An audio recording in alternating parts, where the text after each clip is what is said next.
Welcome to Ryan's Running Reviews in partnership with Roadrunner Sports, and today we're taking a look at one of the most elite racing shoes that On has. It's the Cloudboom Strike. Let's run with it. Before we get started, I do want to say these shoes were provided to me by Roadrunner Sports. However, no one had a chance to preview this video. The small synopsis is my own.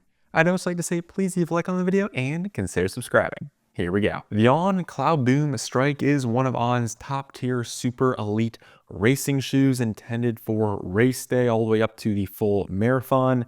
It's incredibly light, has one of their bounciest foam materials, and a full-length carbon fiber plate.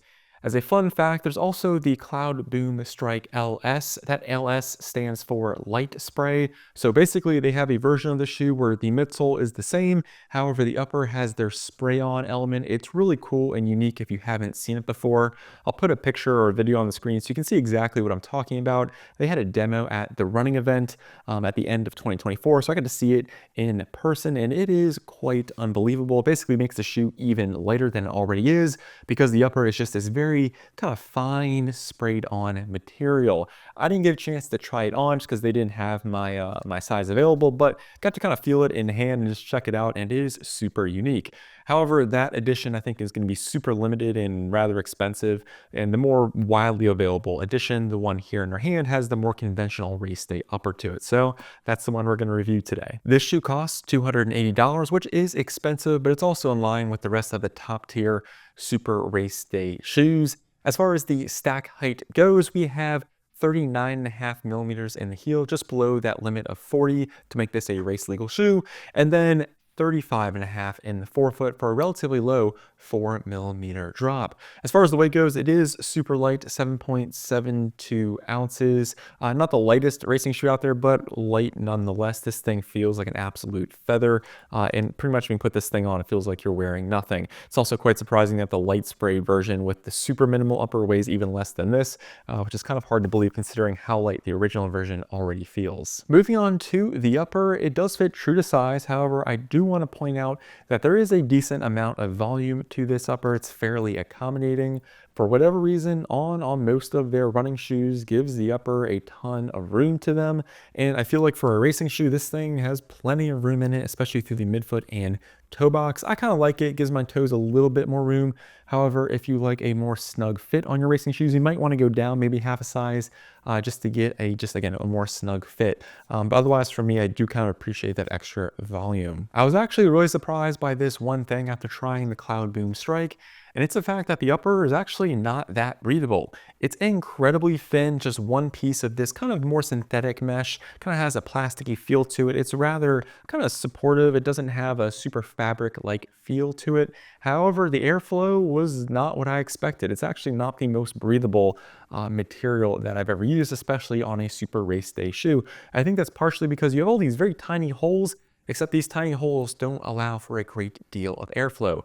When I first put this shoe on, I was kind of dreading using this super breathable upper, what I thought was a super breathable upper in the winter, because I thought my toes were going to freeze, and going on a run in 25-degree weather with wind, my toes were just fine. And this upper, for whatever reason, just does not have the greatest amount of airflow. I'd give it maybe like average to below average breathability if you compare it to like a typical daily trainer. So I thought that was rather interesting, mainly because when you first look at it, you would expect it to be super thin, which it is. And a lot of times when you have these see-through super thin uppers, they're also very breathable, and that was not necessarily the case here. And then if you move on to the tongue, it's paper thin, about what you would expect from a racing shoe. However, there are a couple quirks and features from this tongue that I want to point out. The first thing is you have these two columns of very light padding that give you a little bit of lace pressure protection. I do appreciate that. I feel like a lot of times on racing shoes, they just give you a small strip of fabric and call it a day. However, On does give us a little bit of extra padding. It is very minimal. Then you have these small kind of breathability zones. They have this elastic mesh, which is somewhat stretchy at the bottom base of the tongue and then towards the top to help with extra ventilation.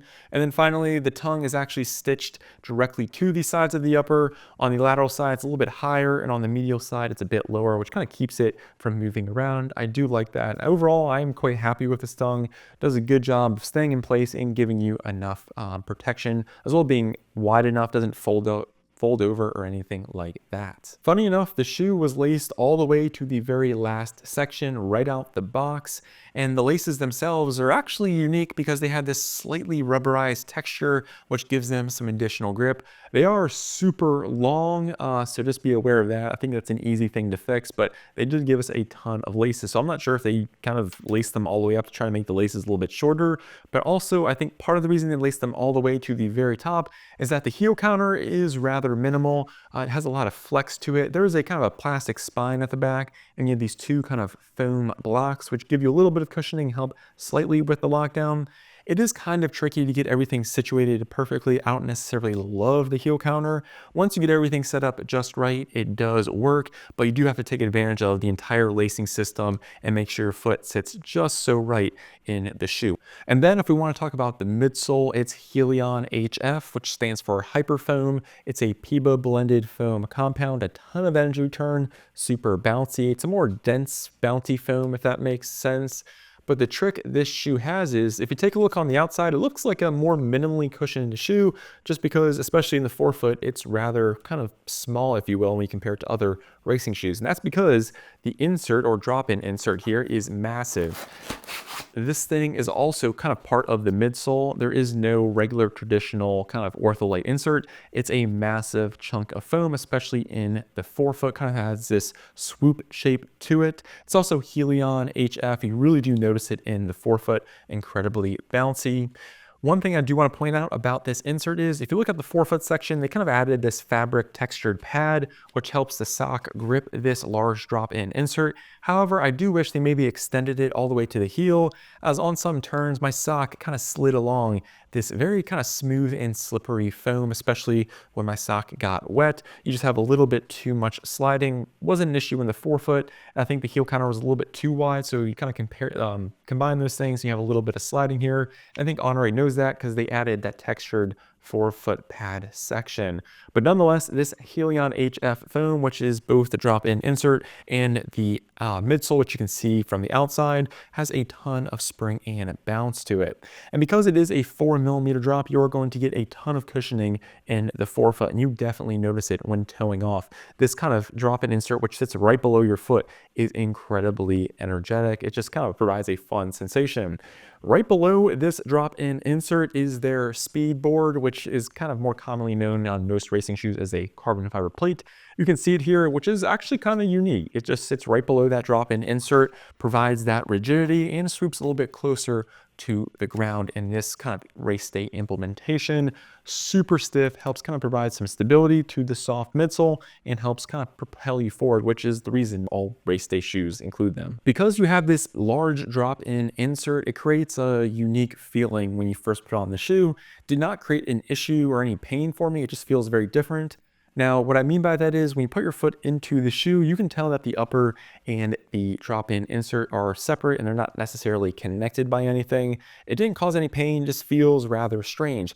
Most of the time on racing shoes, the insert or sock liner are just super thin or glued to the midsole itself, and it feels like a seamless, consistent experience. Where here, you can kind of tell there's two separate pieces working. Again, didn't have any friction, blisters, or anything like that. It was just more of a unique feeling that I have never just kind of experienced before in a running shoe. The rocker geometry, while very noticeable, feels less aggressive and more gradual compared to other super racing shoes that I've tried. The shoe also has a 4mm drop, which does play an important part in how it performs.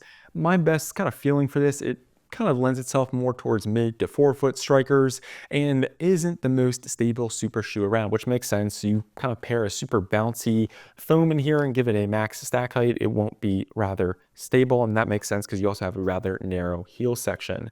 Now, my calves were a bit more sore after using this compared to something like the Endorphin Pro 4, which has an 8mm drop and felt a tad bit more stable, at least in my opinion. However, the Cloudboom Strike was a lot more fun for me just because it had even more energy return and pop to it. This thing really wants to go fast, but the 4mm drop is something to take into consideration when kind of picking out your super shoe. If we flip the shoe over, we do have decent rubber coverage here, especially in the forefoot, with a rather narrow heel section.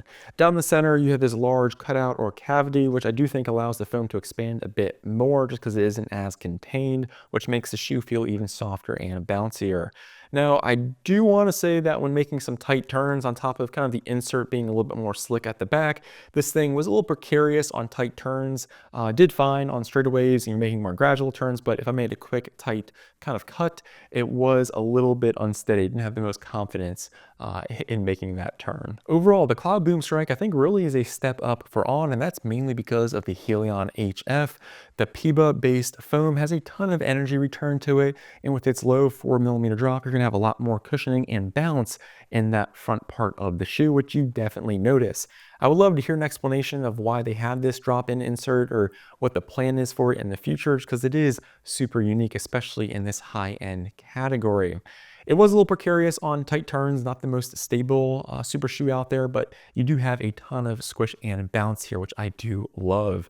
The upper, while it does have a ton of volume in the toe box and midfoot, I think didn't have the best amount of ventilation, which could be a good or bad thing depending on where you're running. Actually, really want to see how this performs in the summertime. And while I was able to get a good lockdown after a little bit of kind of playing around with the lacing system and trying to get everything situated, it's a little bit more difficult than I was expecting compared to other shoes where you kind of put your foot in, tie, and forget it. This one had a little bit more experimentation in the process, but ultimately you can get that lockdown if you get everything set up just right. Well, that concludes my review. Let me know in the comments what you think of the Cloudboom Strike. I would love to hear from you. I'm Ryan from Ryan's Running Reviews, and I'll catch you guys on the next one. Thanks.